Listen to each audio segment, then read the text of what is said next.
எல்லோருக்கும் வணக்கம் நண்பர்களே. ஒரு தப்பு நடந்துருச்சுன்னா கணவன் என்ன சொல்கிறான்? எஸ், ஆமாம், ஓகே, நான் அக்செப்ட் பண்ணிக்கிறேன் அப்படின்ற மாதிரி ஸ்ட்ரெயிட் ஃபார்வர்டாக ஒரே லைனில் முடிச்சிடுறான். ஆனால் மனைவி ஏதாவது தப்பு பண்ணினா சுற்றி சுற்றி வர்றாங்க. 10 வருஷத்துக்கு முன்னாடி நீ என்ன தெரியுமா சொல்லியிருந்த அப்படின்ற மாதிரி சுற்றி சுற்றி வந்து எஸ், ஆமாம், அக்செப்ட் பண்ணிக்கிறேன் அப்படின்ற அந்த வார்த்தைக்கு மட்டும் வரவே மாட்டாங்க. அப்படித்தான் இப்போ நம்மளுடைய மார்க்கெட் போய்கிட்டு இருக்கு. டேய், கரெக்டாக சொல்லு, மார்க்கெட் ஏறிடுமா இல்லை இறங்கிருமா அப்படின்ற மாதிரி நம்ம ஒரு தகவலை மார்க்கெட்டுக்கிட்ட இருந்து எதிர்பார்த்தா அவன் ஒரு 10 பாயிண்ட்டை சொல்கிறான். நான் வாழ்க்கையிலே இப்படி ஒரு 10 பாயிண்ட் ஒரே விஷயத்தில் பார்த்ததே கிடையாது. நம்ம ஒரு டிஃபென்ஸ் இன்டெலிஜென்ஸ் நியூஸ் சேனல் நடத்துகிறோமா இல்லை ஸ்டாக் நியூஸ் சேனல் நடத்துகிறோமான்னே தெரியல. ஒருத்தர் என்னன்றான்னா, நான் அமெரிக்காவிலிருந்து கிளம்பி பாகிஸ்தான் வந்து அமைதி பேச்சுவார்த்தைக்காக வர்றேன், அதுக்குண்டான அரேஞ்ச்மெண்ட்ஸ் நடந்துகிட்ருக்கு அப்படின்னு ஒருத்தர் சொல்கிறான். இன்னொருத்தர் என்ன சொல்கிறான்? சத்தியமாக நான் வரமாட்டேன், நீ வேணால் தனியாக நின்று பேசிக்க, எவ்வளவு நேரம் பேசுகிறியோ அப்படி ஒரு ஓரமாக தனியாக நின்று பேசிட்டு மறுபடியும் அமெரிக்காவுக்கு திரும்பி போயிரு அப்படின்ற மாதிரி அதை மாற்றி சொல்கிறாங்க. இன்னொருத்தர் என்ன சொல்கிறான்? இந்த அமைதி, இந்த சீஸ்ஃபயர், போர் நிறுத்தம் அப்படின்றதனுடைய டைம்லைன் முடிய போகுது, இதை நான் எக்ஸ்டெண்ட் பண்ணுற மாதிரி எனக்கு ஐடியாவே இல்லைன்றான். இன்னொருத்தர் என்னன்றான், உன்னை முதல்ல யார் இங்கே வந்து குண்டு போட சொல்கிறது, அப்புறம் உன்னை யாரே, நீயே எதுக்கு மறுபடியும் சீஸ்ஃபயர்னு அறிவிச்சுக்கிற அப்படின்ற மாதிரி இன்னொருத்தர் பேசுகிறான். ஆக மொத்தம் இப்போ இதில் நம்மளுக்கு என்ன தெரிய வந்ததுன்னா, இந்த சைனா தான் அதிகமாக அடி வாங்கியிருக்கு. இந்த ஈரானோட அதிகமாக ஆயில் பிஸ்னஸ் பண்ணுறவங்க சைனா தான். ஸோ சைனா போய் க்ரூட் ஆயிலை வாங்கிட்டு வரும்பொழுது எங்கள் கப்பலை எதுவும் தொடக்கூடாது அப்படி இப்படின்னு வீராவாசமாக பேசி கொண்டிருந்த சைனா இப்போ எந்த விதமான பிளாக்கேடை மீறி போகிறது வர்றது அப்படின்ற எந்த விஷயம் பண்ணல. இதிலிருந்து என்ன தெரியுதுன்னா, அமெரிக்காவை யாருனாலையும் டச் பண்ண முடியாது. பெரியாள் தான் பஞ்சாயத்து பேசி பிரச்சனைகளை தீர்த்து வைக்கணும். ஆனால் அவனே இப்போ பிரச்சனைக்குள்ளே மாட்டி நிற்கிறான். ஸோ அவனாலேயே இப்போ ஸ்ட்ரெயிட் ஃபார்வர்டாக எஸ் அக்செப்ட் பண்ணிக்கிறேன், தப்பு பண்ணிட்டேன் அப்படின்ற மாதிரி அக்செப்ட் பண்ணி வெளியும் போக முடியாது. அதனால்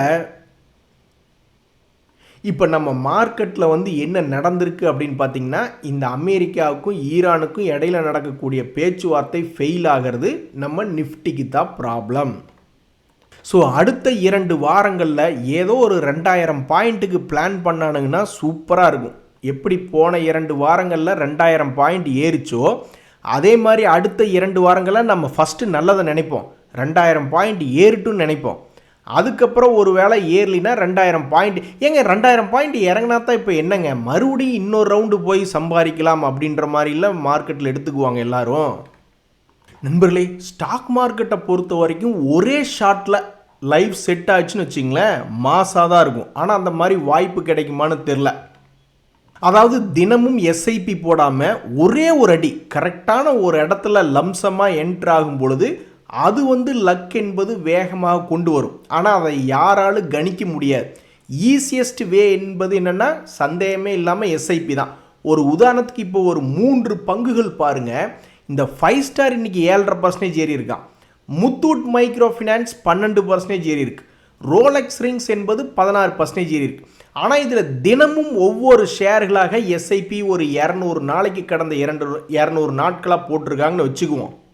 ஒரு உதாரணத்துக்கு இந்த முத்தூட் மைக்ரோ ஃபினான்ஸ் போன வருஷம் இதே நேரத்திலிருந்து மொத்தம் 200 ட்ரேடிங் டே என்பது தினமும் ஒவ்வொரு பங்குகளாக மேலே ஏறும் பொழுதும் சரி இறங்கும் பொழுதும் சரி ஒவ்வொரு நாளும் வாங்கிக்கிட்டு இருந்தால் இன்றைக்கி அவங்களுடைய ஆவரேஜ் ப்ரைஸ் என்பது 160 ரூபாயாக இருக்கும். ஏன்னா 200 டேஸ் மூவிங் ஆவரேஜ் என்பது க்ளோஸ் எடுத்து சிம்பிள் மூவிங் ஆவரேஜ் நான் சொல்கிறேன்.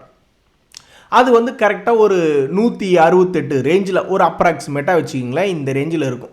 இது வந்து இஎம்ஏ, பட் எஸ்எம்ஏவை பொறுத்த வரைக்கும் இதே ரேஞ்சினே வச்சுக்கோங்க.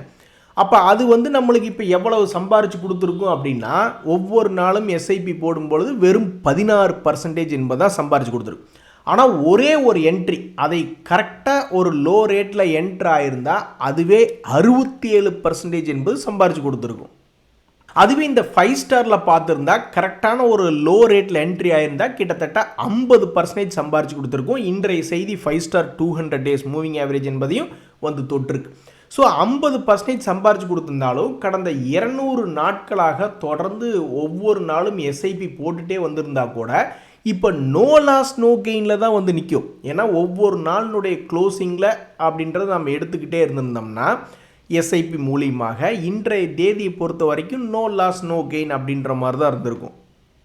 இந்த ரோலெக்ஸ் ரிங்ஸ் அப்படின்ற பங்கில் பார்க்கும் பொழுது அந்த எஸ்ஐபி என்பது கடந்த ஒரு வருஷத்துலேருந்து கணக்கெடுத்து பார்க்கும்பொழுது அந்த எஸ்ஐபி விலையை விட 130 ரூபாயை விட ஒரு 30% பக்கத்தில், ஒரு 25% பக்கத்தில் 161 ரூபாய்ன்னு இருந்தாலுமே இதையும் கரெக்டான ஒரு லோ ரேட்டில் கணிக்க தெரிஞ்சு எடுத்திருந்தால் அதுலேயும் 64%. ஸோ ஒரே ஷாட்டில் லைஃப் செட் ஆகணும் அப்படின்னு நினைக்கிறது தப்பு கிடையாது. இதில் எங்காவது ஒரு ஈஸியஸ்ட் வே யார் சொல்லுவா? எஸ்ஐபி ஈஸியஸ்ட் வேவா? அப்போ லம்சம் ஈஸியஸ்ட் வேவா? சந்தேகமே வேண்டாம். யாருனாலையுமே அந்த லோ என்பது கண்டுபிடிக்க, அந்த மார்க்கெட் டைமிங் என்பது சத்தியமாக யாருனாலையுமே கண்டுபிடிக்க முடியாது. டேய், வாத்தியார் முக்கியமான கொஸ்டின் பேப்பர்ஸை குறித்து கொடுக்குறார், அதை முதல்ல படிக்கணும் அப்படின்றத விட்டு இல்லை நான் புக்கு பூரா படிப்பேன்னு சொல்லிவிட்டு என்னத்தையாவது அங்கே இருக்கிறது சம்மந்தமே இருக்காது, அதை அந்த கேள்வி படிச்சுட்டு போய் அப்புறம் கொஸ்டின் பேப்பரில் வரலின்னு சொன்னால் அது எப்படி ஒரு அறிவார்ந்த செயல்? ஸோ டெய்லி எஸ்ஐபி என்பது ஓவர் த பீரியட் என்பது பொசிஷனை காப்பாற்றுறதுக்கு உண்டான ஒரு வகையான வழி என்பது மறுக்க முடியாத ஒரு உண்மை. நண்பர்களே, நீங்கள் எப்படி உங்களுடைய ஜாபில் முக்கியமான விஷயங்களை தெரிஞ்சு வச்சுக்கிட்டு எக்ஸ்பீரியன்ஸ் ஆகிட்டு உங்கள் பாஸ் என்ன கேட்டாலும் உங்கள் பாஸே உங்கள்கிட்ட தான் வந்து டவுட் கேட்பார், இது எப்படிங்க செய்யறது அப்படின்ட்டு. அது மாதிரி நீங்கள் ஸ்டாக் மார்க்கெட்லேயும் சில விஷயங்களை தெரிஞ்சு வச்சுக்கிட்டிங்கன்னா நீங்கள் தான் கிங்கு. ஒரு உதாரணத்துக்கு சாம்பிள் செக்டர் லீடர் பங்குகளா அவன் எவனாவது மேலே வர்றதுக்கு வாய்ப்பு அதிகம் அப்படின்ற விஷயத்தை தெரிஞ்சு வச்சுக்கிறது. அதே மாதிரி ஒரு நல்ல ஒரு லோ ரேட்டில் விழுந்த பிறகு ஏதாவது ஒரு வகையில் இப்போ எஃப்ஐஐஸ் ஒரு 1000 கோடி 2000 கோடி போட்டு, ஏன்னா அவன் 70 லட்சம் கோடிக்கு மேலே நம்ம மார்க்கெட்டில் பணம் போட்டு வச்சுருக்கான்.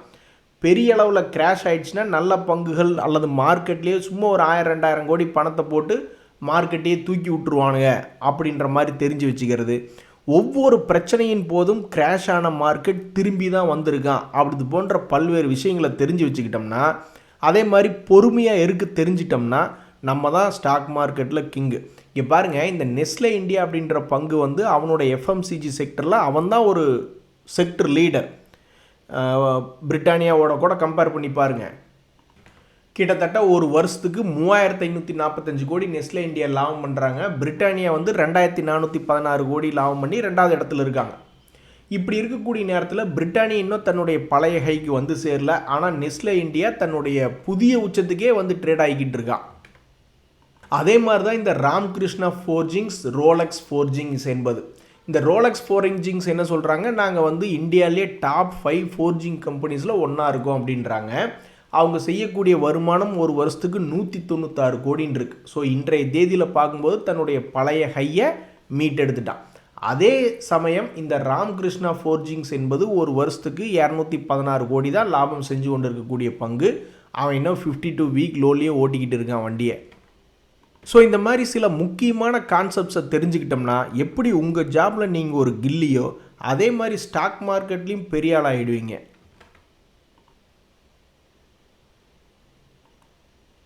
ஆஹா, சோபா இன்று 5% ஏறி இருக்கு, இருந்தாலுமே பாருங்கள் செல்லத்துக்கு ஒன்றுமே தெரியல அப்படின்ற மாதிரி இந்த சோபா என்பது கீழிருந்து மேல் நோக்கி ஏறி வந்தாலுமே பல்வேறு பங்குகள் எத்தனையோ பேர் 40%க்கு மேலையெல்லாம் எகிரி வந்துட்டான். ஆனால் இந்த சோபா இன்னும் தன்னுடைய பழைய ஹையை நெருங்கி வரல. மொத்தமாக எவ்வளவு பர்சன்டேஜ் தன்னுடைய லோலிருந்து ஏறி வந்திருக்குன்னா வெறும் 20% தான் ஏறி வந்திருக்கு. ஸோ ரியல் எஸ்டேட் கம்பெனிகள் பலவும் பிரச்சனையில் தான் இருக்குது, ப்ரெஷரில் தான் இருக்குது. ஆனால் உங்களுக்கு ஞாபகம் இருக்கா, கோவிட் சமயத்தில் வந்து பிரச்சனைகள்லாம் முடிஞ்சிருச்சுன்னு சொன்னோன்னே ரியல் எஸ்டேட் விலை எங்கேயோ போயிடுச்சு. அந்த ரியல் எஸ்டேட் செய்யக்கூடிய பங்குகளினுடைய விலைகளும் எங்கேயோ போயிடுச்சு. இப்போவும் வந்து அந்த ஈரான் ரிலேட்டடான வாருக்கு அப்புறம் பொருளாதாரமே பெரிய அளவில் ஆட்டம் கண்டுருமோ அப்படின்லாம் நம்மளுடைய கவர்மெண்ட்லேருந்து எச்சரிக்கை என்பது விட்டுருக்காங்க. இப்படியே போர் தொடர்ந்துக்கிட்டே இருந்தால் ஒருவேளை ஏதாவது ஒரு டைமில் போர் நின்று திடீர்னு எல்லாமே சுமூகம் ஆயிடுச்சு, க்ரூட் ஆயிலெலாம் பயங்கரமாக விழுந்துருச்சு, மறுபடியும் பொருளாதாரம் பிக்கப் ஆக போகுது அப்படின்ற செய்தி வரும்பொழுது அப்போ ரியல் எஸ்டேட் இன்னும் இன்க்ரீஸ் ஆகி ரியல் எஸ்டேட் பங்குகளும் இன்னும் இன்க்ரீஸ் ஆகுமா அப்படின்றத பொறுத்து இருந்தால் பார்க்கணும். ஆனால் நான் படித்த நியூஸ் எல்லாம் இந்த வருஷம் 2026 4 மாதம் தான் ஆச்சு, இப்போவும் 10-15% எல்லாம் பல இடங்களில் ரியல் எஸ்டேட்டினுடைய விலை ஏறித்தான் இருக்கிறதா செய்தி படிக்கிறேன். ஆனால் ஷேரினுடைய விலைகள் இன்னும் பெருசாக ஏறல. ஸோ ரியல் எஸ்டேட்னுடைய கம்பெனிகளில் கெட்டது எல்லாமே முடிஞ்சிருச்சா இல்லை என்ன அப்படின்றது பொறுத்து இருந்து தான் பார்க்கணும். நண்பர்களே, நம்ம வேணால் ஏதாவது ஒரு பங்குகள் அனலைஸ் பண்ணாமல் முக்கியமான பங்குகளில் பணத்தை போட்டுக்கிட்டு இருப்போம். ஆனால் பெரிய பெரிய ஆளுங்க அப்படி இருக்க முடியாதுல்ல. அவங்கெல்லாம் ஏதாவது ஒரு சான்ஸ் எடுத்து தான் பார்க்கணும். ஸ்கிப்பர்னு ஒரு பங்கு, அதில் போய் எடுத்து பார்த்தா ஆச்சரியப்படும் வகையிலே எஃப்ஐஎஸ் 6% ஹோல்டு பண்ணிகிட்டு இருக்காங்க, டிஐஸ் 1.5% ஹோல்டு பண்ணிகிட்டு இருக்காங்க. அப்படி என்னப்பா நீ செக்டரில் இருக்க அப்படின்ற மாதிரி பார்த்தோம்னா டிரான்ஸ்மிஷன் அண்ட் டிஸ்ட்ரிபியூஷன் ஸ்ட்ரக்சர்ஸ் அப்படின்ற ஒரு செக்டரில் இருக்காங்க. ஸோ தற்போதைக்கு இந்த பங்கினுடைய விலை என்பது தன்னுடைய லோலிருந்து மேல் நோக்கி ஏறி வரக்கூடிய ஒரு பங்காக இருந்திருக்கு. 300 ரூபா ரேஞ்சில் இருந்தவன் 450 ரூபாய்ன்னு வந்து ட்ரேட் ஆகிட்டு இருக்கான். ஸோ ஃபாரினர்ஸ் இது போன்ற பங்குகளில் இவ்வளவு பர்சன்டேஜ் ஹோல்டு பண்ணுறாங்க அப்படின்றதான் செய்தி. நண்பர்களே, சைலண்ட்டாக மூவ் ஆகக்கூடிய பங்குகளில் இந்த ஆப்டஸ் அப்படின்ற பங்கு லிஸ்ட்டில் வந்திருக்கு. திடீர்னு பார்த்தா 200 டேஸ் மூவிங் ஆவரேஜ் கிட்ட ஏறி வந்திருக்கான். எங்கிருந்து கிட்டத்தட்ட 180 ரூபா ரேஞ்சில் இருந்து இப்போ 257 ரூபாய் அப்படின்ற மாதிரி இந்த ஆப்டஸ் வேல்யூ ஹவுசிங் ஃபைனான்ஸ் ஏறி வந்திருக்கு. இந்த ஹவுசிங் ஃபைனான்ஸ் செக்டர்லேயே பாவம் ரொம்ப அடி வாங்கி கிடந்தான். இன்றைக்கி தான் அந்த பிஎன்பி ஹவுசிங் ஃபைனான்ஸ் ஏறி எல்ஐசி ஹவுசிங் ஃபைனான்ஸ் முதல் கொண்டு பல்வேறு முக்கிய பங்குகளுக்கு ஏதோ வாயில் பால் ஊற்றுன மாதிரி இப்போ தான் கொஞ்சம் மேல் நோக்கி ஏறி வந்திருக்கு. இதுக்கு முன்னாடி நல்ல விஷயங்கள் மார்க்கெட்டில் நல்லா இருந்தப்பெல்லாம் இவன் அடங்கினதே கிடையாது. இவன் பாட்டுக்கு ஏறி இறங்கி ஆடிக்கிட்டு இருந்த ஒரு பங்கு தான் இந்த ஆப்டஸ் வேல்யூ ஹவுசிங் ஃபைனான்ஸ். சமீபத்தில் கடப்பாறை தூக்கி தண்ணியில் போட்ட மாதிரி கீழே தான் உளுந்துக்கிட்டு இருந்தான். அப்புறம் இப்போ ஏதோ சைலண்ட்டாக மார்க்கெட் ஏறும்போது இவனு ஏறி 200 டேஸ் மூவிங் ஆவரேஜ் பக்கத்தில் வந்த பங்குகள் அப்படின்ற செய்தி எடுத்து பார்க்கல இந்த ஆப்டஸ் வேல்யூ ஹவுசிங் ஃபைனான்ஸ் என்பது வந்திருக்கு. இனி இவனுடைய வாழ்க்கை ஒரு சிங்கப்பாதையா அல்லது கும்பா பாதையா? இந்த பங்கிலுமே ஒரு உதாரணத்துக்கு பாருங்கள், நம்ம செய்யக்கூடிய வேலையை கம்முன்னு ஒரு இன்வெஸ்ட்மெண்ட் மேனேஜருக்கு கொடுத்துட்டு அவன் பாட்டுக்கு ஒரு வேலையை பார்த்துக்கிட்டு போயிடுவான், வாங்கிறது விற்கிறது முதல் கொண்டு. ஒரு உதாரணத்துக்கு டெய்லி எஸ்ஐபி அப்படின்றது இந்த பங்கிலுமே இருந்திருந்தா கூட தற்போதை கடந்த 200 நாள் டெய்லி ஒவ்வொரு ஷேராக எஸ்ஐபி அப்படின்ற கான்செப்டினுடைய விலை இப்போ என்னவாக இருந்திருக்கும்? ஆல்மோஸ்ட் வந்து 273 ரூபா ரேஞ்சில் ஆவரேஜ் ப்ரைஸ் என்பது இருக்கும். பட் இன்னுமே லாஸில் தான் இருக்கும் டெய்லி எஸ்ஐபியாக இருந்தாலும். ஆனால் கரெக்டான ஒரு டைமில் என்ட்ரு ஆயிருந்தோம்னா அவன்லாம் கிட்டத்தட்ட ஒரு 40-50% கூட சம்பாரித்து கொடுத்துருப்பான். இதை நம்மளுக்கு கண்டுபிடிக்க தெரியாது. அதுக்கு தான் இது போன்ற வேலைகளை கம்முன்னு அந்த இன்வெஸ்ட்மெண்ட் மேனேஜர்ஸ்கிட்ட கொடுத்து விட்டுட்டா நம்ம இந்த அனலைஸ் எல்லாம் பண்ண தேவையில்லை. அவங்களே பெரும்பாலும் கரெக்டாக அனலைஸ் பண்ணி மார்க்கெட்டினுடைய ரிட்டர்ன் என்ன வரணுமோ அதுக்குண்டான ரிட்டர்னாக பண்ணிக்கிட்டு இருப்பாங்க. நம்ம அனலைஸ் பண்ணி மார்க்கெட் நல்லா இருந்திருக்கும், ஆனால் இன்னுமே நம்ம லாபத்துக்கு வந்திருக்க மாட்டோம். சில பேர் வந்து மியூச்சுவல் ஃபண்டில் கொடுக்கக்கூடிய ரிட்டர்னை விடவும் அதிகமாக ரிட்டர்ன் பண்ணிக்கிட்டு தான் இருக்காங்க. அவங்களையெல்லாம் வந்து நம்ம எழுந்து நின்று கைதட்டி கூட பாராட்டலாம். பட் நான் பொதுவாக சொல்கிறேன், டெய்லி எஸ்ஐபி முறையோ அல்லது ஒரு ஃபண்ட் இன்வெஸ்ட்மெண்ட் மூலியமாக மியூச்சுவல் ஃபண்டுகள் வழியாக மூவும் பொழுது நம்மளுக்கு எந்த விதமான ப்ரெஷரும் இருக்காது. நண்பர்களே, தீபக் நைட்ரேட்னு ஒரு பங்கு, யாராவது ஒருத்தர் அவங்ககிட்ட ஒரு 40 லட்ச ரூபா இருக்குன்னு வச்சுங்க, அந்த மொத்த பணத்தை இந்த பணத்தில் கொண்டு போய் போட்டிருந்தா அவ்வளோதான். இருக்கிற நம்பிக்கையெல்லாம் குழி தோண்டி புதைச்சிட்டு அது மேலேயே குப்புறப்படுத்துக்க வேண்டியதான். ஏன்னா இது 200 டேஸ் மூவிங் ஆவரேஜ் கீழே உழுக ஆரம்பித்து கிட்டத்தட்ட 3 வருஷம் ஆச்சு. 2024 உளுந்துக்கிட்டு இருக்கான். அப்போ இருந்து டெய்லி எஸ்ஐபி போட்டிருந்தா கூட இன்னுமே அது வந்து ஆவரேஜ் ப்ரைஸ் கிட்ட வந்திருக்காது. இன்னுமே வந்து லாஸில் தான் இருந்திருப்பாங்க அப்படின்ற ஒரு நிலைமை. எது எப்படியோ பல்வேறு நாட்களுக்கு பிறகு 200 டேஸ் மூவிங் ஆவரேஜில் பக்கத்தில் வந்திருக்கக்கூடிய ஒரு பங்காக இந்த தீபக் நைட்ரேட் என்பது இன்றைய தேதியில் இருக்குது. இப்போவும் அது வந்து லாபம் செய்யக்கூடிய பங்காக தான் சுற்றிக்கிட்டு இருக்குது மார்க்கெட்டுக்குள்ளே. 100 கோடி 119 கோடி லாபம் செஞ்சு கொண்டு இருக்கக்கூடிய பங்காக இருந்தாலும் இப்போ வரைக்கும் இவனுக்கு ஒரு நல்ல காலம் என்பது வரல. அதுலேயும் குறிப்பாக 40 லட்ச ரூபாயில் ஒரே பங்கில் கொண்டு எங்காவது போட்டு வச்சுருந்தா நான் 3 வருஷம் ஆகி இன்னும் அதுக்கு ஒரு நல்ல காலம் என்பது வந்து சேரல. ஸோ இந்த சமயத்தில் தான் நம்ம என்ன யோசிக்கணும்னா, ஒரு 40 லட்ச ரூபா போர்ட்ஃபோலியோ எவ்வளவு ரிட்டர்ன் தரணும் ஒரு வருஷத்துக்கு அப்படின்ற மாதிரி பார்த்தோம்னு வச்சிங்களேன்.